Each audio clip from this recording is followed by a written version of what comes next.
Okay, so in my opinion, this may be the best part of the program, not to diminish my chemists over there, but over the past few years, the survivor's journey is really quite moving and powerful.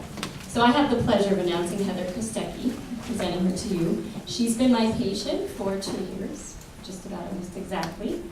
And Heather left me. She now lives on the East Coast. And so we are really honored that she has come back to be part of this program today. Before she tells you her story, I would like to tell you a story about Heather. And just to give you the context, our office, anyone who comes to our practice knows that Halloween is a really big deal. Everybody goes all out, there's contests, there are team dress-ups, it's decorated like you wouldn't believe, which is wonderful. But I always have a concern about a new patient who's coming to our practice for the first time on Halloween. They're coming in, they likely have a new cancer diagnosis, a potentially life-threatening situation, and they walk into an office and everybody's wearing costumes. So I worry that they're gonna think that we're not a serious place. And of course we are, but it's good to have fun and let loose, and that's what Halloween is. So I'm walking in to meet Heather for the first time with a little bit of trepidation. What is she feeling right now in this office on Halloween? And I walk into the exam room and she's sitting on the table wearing a Darth Vader costume.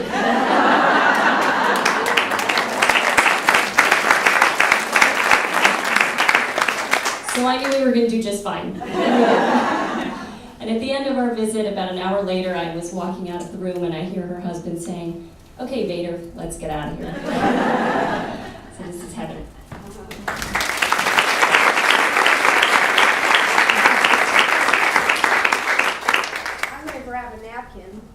Because I don't intend to get emotional, but I'm on tamoxifen. Who's on tamoxifen? Yeah, so like, you know, a puppy walks across and you're like, "Ah!" Just in case, I have my napkin. I also don't like using notes, but I brought notes once again, just in case I like, you know, get all lost. You'll know because I go back and grab the notes. Can everybody hear me, or do I need to stay with the microphone? That louder? All right, then what I'll do is I'll hold the microphone. How's that? Yeah. I cannot stand behind a podium. It makes me crazy. I do a lot of public speaking, and you know, they're always like, "Oh, get behind the podium," especially if they're filming it, because they're like, "You're moving around and we can't keep track of you." But that's my deal. Suck it up. Okay. So you can take that thing too. This is not the picture I expected. I sent 2 pictures and I let him choose. This picture was taken after chemotherapy. You can see I have that fabulous hairdo that we all go through.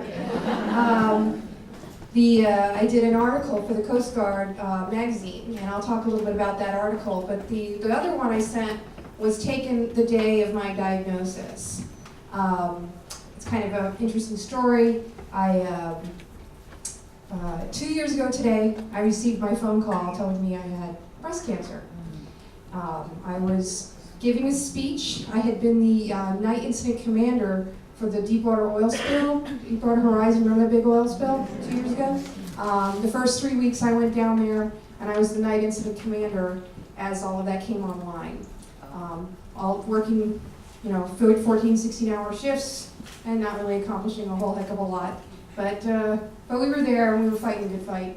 So I had been asked to speak at a program about my experience down at Deepwater Horizon.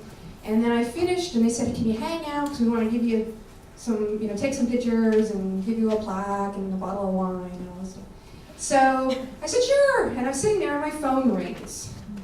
And, you know, like a fool, I answered it. And they said, "Hey, we want you to come to the doctor's office." And I said, "Why?"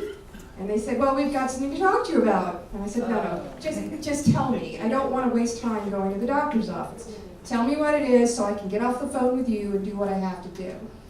And so they said, "Well, you have breast cancer." And I thought my doctor on the other end of the line was going to, like, you know, she was terrified. She'd never have to get that diagnosis to anyone before. She was a general practitioner for the Coast Guard, which is mostly men, you know.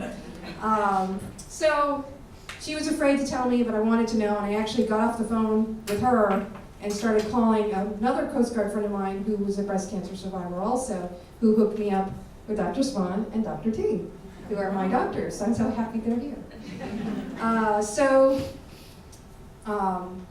Then I had to get back in front and be given my plaque and be having my picture taken, and so it was pretty exciting. But it went well, and then finally I got to a point where like I can't do this anymore. Thank you very much. Goodbye. And I ran out to my car and broke down in tears and was hysterical and so forth. But actually, it wasn't too bad. I was actually in a pretty good place. I had a lot of support. My boss, who's sitting here in the front row, was one of the first people I actually called and told. I'm very lucky in the Coast Guard. We don't always have a woman boss, and so the moon and stars were in alignment. And I had somebody who was very understanding. My husband was 20 feet away in his office, and so I was able to get at him really fast, and so it worked out really well. But I also was very ready, because when I first went to get my first mammogram, which almost never happened, so I went, and my doctor said, go get a mammogram, you're 40 years old, and when I went to go make my appointment, it had never been put in the system. So I almost never called. I said, let's wait till next year. And something in me said, no, just go ahead and get it done. So I called and they put it back in the system, and a couple weeks later I went to have my first mammogram, and they said, a lot of times when with large dense breasts we have to call back, so don't feel concerned. So they called me back a week later, and I went, okay, and I went in. And they did another mammogram, and they were done. They were like, can we do an ultrasound while you're here? And a lot of people nodded. Yeah. So I went in for the ultrasound, and I was like, da-da-da-da-da. And I had a lot of scar tissue. I'd had a bilateral reduction just a few years before, and so I was still like, it's probably scar tissue and so forth. And then the doctor came in after they had done the ultrasound, and it was a guy, and he was terrified. He was like at the door, and he was kind of like this. And he's like, I want you to go get a biopsy.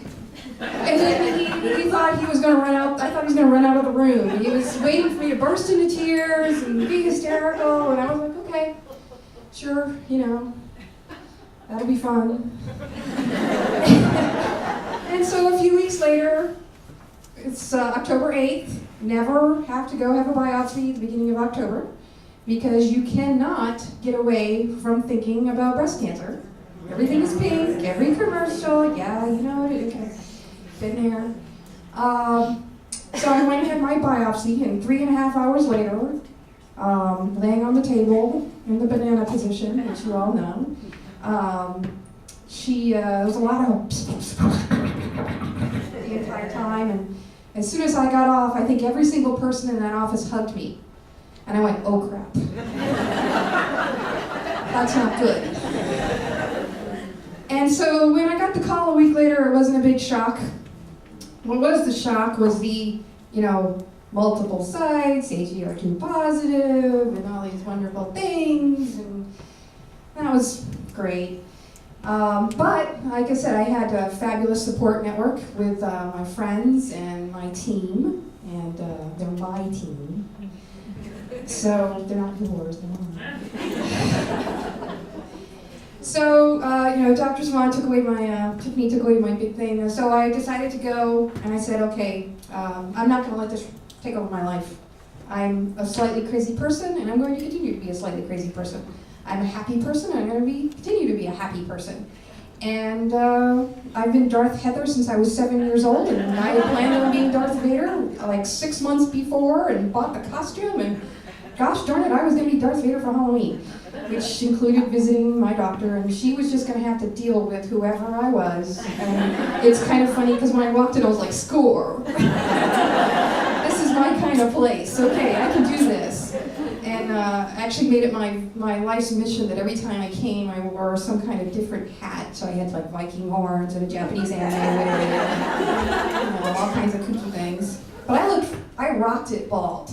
I just want you to know that even with like 2 eyelashes and a half eyebrow, I was pretty fabulous. Woo, that's right. That's right.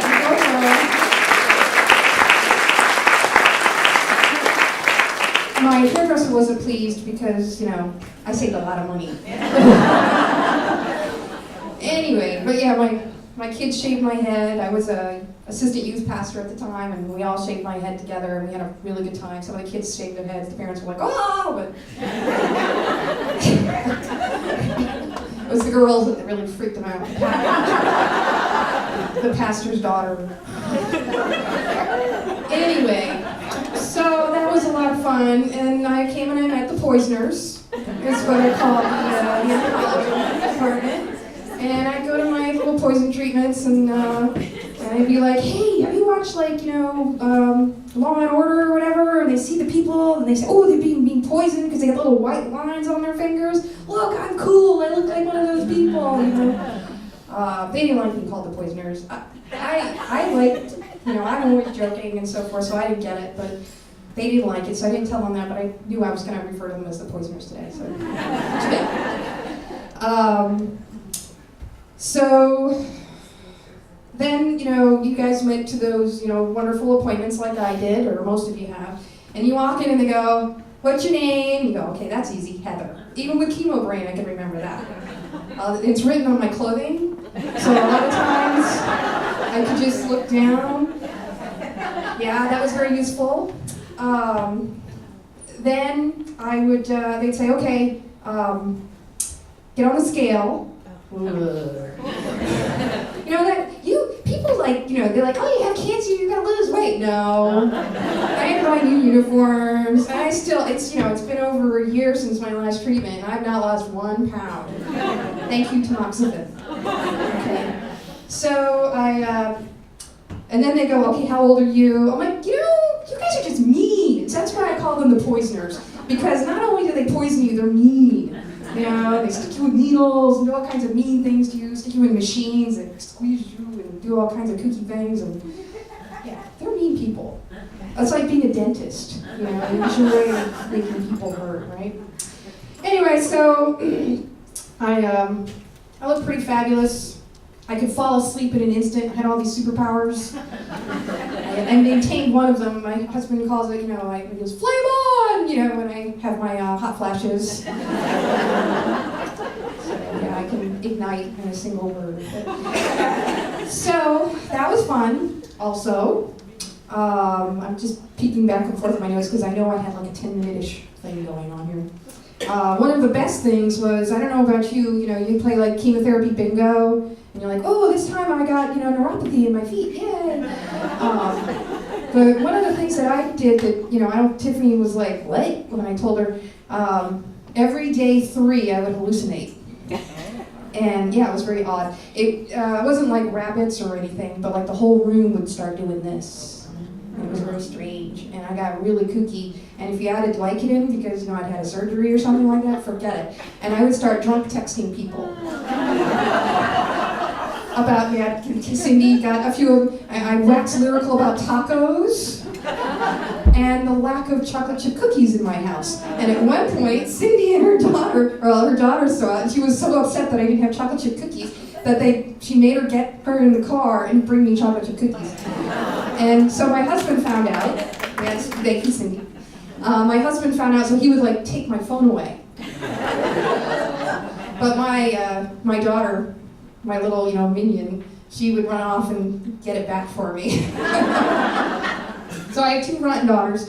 My oldest, Danielle, very, very close to, not that I'm not close to the other one, but one's daddy's girl and one's mama's girl. Anyway, so the oldest one, Danielle, I went and I told her first when I was diagnosed.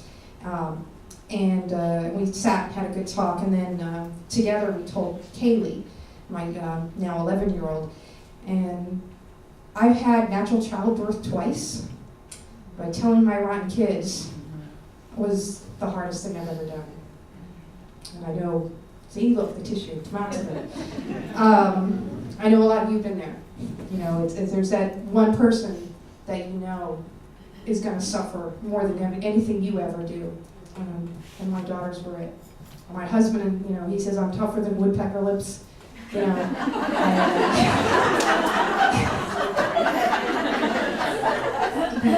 I can go through anything. Yes, chemotherapy sucked, but it's doable. We're all here at the other end, But watching my daughter, be sick and I couldn't be in the room with her, because I didn't want to, I had been, fighting fevers myself. That was hard. Not taking her to her orthodontist appointments, not being able to take her to her track meets and things. But what did happen, there were some beautiful, beautiful things that happened. And this is, God told me that I needed to enjoy the little things. Anybody here a Zombieland fan? Oh, right, yeah, it is. Okay. Was it Rule 32, enjoy the little things? Surviving Zombieland is very like surviving chemotherapy. You've got to do, it's a good movie, don't watch it with your children in the room. But Rule 1 is cardio, stay active. Rule 2 is, that's Rule 2, not wear your seatbelts. Oh, careful of the bathrooms. That's keeping your hands clean, okay? And Rule 32, there's a bunch of other rules and they're all really good, but Rule 32 is enjoy the little things. So I decided, you know what? My daughters are watching me. And not just my daughters, my youth from the youth group, my youth at work. I work with a lot of young people. Our sector has 700 people, and in some way, shape, or form, most of them are average age of 26 or younger. And so I was somebody that people looked up to. And I'm like, okay, I've got to kick this thing's butt with a smile on my face and show these people that when life kicks you, or life gives you lemons, squirt it in their eyes. So I decided to be a good model, and I just, I'm going to enjoy everything. So we let the word out. The Coast Guard is sending all over the world, literally, different postings. And when I was diagnosed, it had been over 7 years since I had lived in Alaska. And 2 friends who I hadn't seen in 7 years, and I speak to like once a year, immediately said, when can we come? And they came down for 2 weeks. So every single time I had a chemotherapy, so 6 rounds, somebody flew in from somewhere. And when I had my mastectomy, somebody flew in. When I had my reconstruction, my last reconstruction, my mom flew in. But, all of a sudden you saw how much you had touched other people's lives and you didn't even know it. And I had to learn to give up some of my control, and I watched them love on my kids, and I watched them, take them to the soccer games and take them to sit through the, tough orthodontist appointments. And even though I couldn't be there, these people loved me and loved my kids. And that is something that those of you who are caregivers out there, accept help. Your children will thrive. There are people out there who want to love on them. There are people out there who want to help. Let them. But that was kind of a tough thing for me. So, I already talked about Zombieland. All right. So then after I finished chemotherapy, we talked about this aftercare thing. I was the night before my last chemotherapy, and I almost got hysterical. And my husband was like, why did your last chemotherapy? And I'm like, but then I've been chemo girl. I talked about myself as chemo girl, and I sent out emails, and it was adventures of chemo girl, and what fun thing happened chemo did to me today, how many times I threw up or whatever. And so I was like, I don't know who I am anymore. I'm gonna not be chemo girl anymore. Who am I gonna be? And so we sat around and we talked about it a little bit, and that was one of the blessings that came around, is my husband and my kids and I talk a lot more. We decided I should be Survivor Mom. That's my new nickname. So Survivor Mom, what she does is she does things like this. She comes and she talks to people, and she reaches out and she helps people. And she's there like people were there for me. I'll do articles. The one article, not the one that this picture was in, I had multiple people from all over the Coast Guard calling me in, including a 26-year-old young lady who was diagnosed a second time with breast cancer and still had not been sent to an oncologist. They had done surgery, and then another one had come back. She was about to have another surgery. She was having problems with her command. And being a commander, I'm not like an admiral or anything, but people still have to stand up when they come in the room. It's kind of cool. I was able to help her out. And she actually finally convinced her she was going to get out of the Coast Guard. I got her to stay in and get medical treatment and seen an oncologist, and they actually found a third site, and now she's being treated with an oncologist's help, and maybe this young lady will actually, be done with this chapter of her life soon. So these are the kind of things that we don't even realize. There are people out there, when you wear your little pink Survivor shirt, you're like, well, I don't want people to know that. I want people to know that. I don't care, if they go, oh, you're cool, you're a survivor. I want people that got questions. I don't want people to come up to me that are like, I don't know what to do about this, or my mom is, I don't know what that means. I want them to be able to come to me where I can say, hey, I can help you with that, or I don't know what the heck that is, but let's go look it up on a website together. Somebody to be there for other people. So the biggest thing, so cancer sucked, but it taught me a lot. It taught me about really enjoying my family, about being close to people, because one day you may not be there. And I'm going to enjoy every single second with them. Taught me to be more gentle with my children. It taught me to give up control, because I'm a total control freak. But I had to give up control and kind of let things go. I did an article, it's going to be in the Contra Costa Times, or it was. It was last Sunday. Last Sunday. And she asked me what was the hardest thing. And I think most people are expecting you to say, oh, chemotherapy, whatever. It's now. It's now when I wake up at 2 o'clock in the morning and go, is it back? What is that? And then I go, what's this going to do to my kids? My kids are going to lose it. I had a pain in my foot for months and months, and I was like, oh no, a secondary bone. No, it's not. You pull the muscle, you lose it.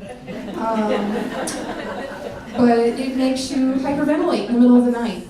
And brings on one of those hot flashes, come on. So find what it is when you're in aftercare that makes you still in the fight. Find what it is that you need to do, because the more I help other people, the less often I wake up. The less often I think about it, because I'm busy doing something else. I'm busy doing something proactive. I'm busy making a difference. So that's my encouragement to you. I've never been an inspirational speaker before. I hope I inspired you to, find joy in the little things. Those of you who are in the fight, keep on going. It'll be over, and before you know it, those of you who have starting to get your little bush of hair back, look, it's really cool. It does come back. And those of you who are, now in that whole survivor mom phase of your life, find a way to make a difference. Find a way to keep giving back. And thank you so much for giving me an opportunity.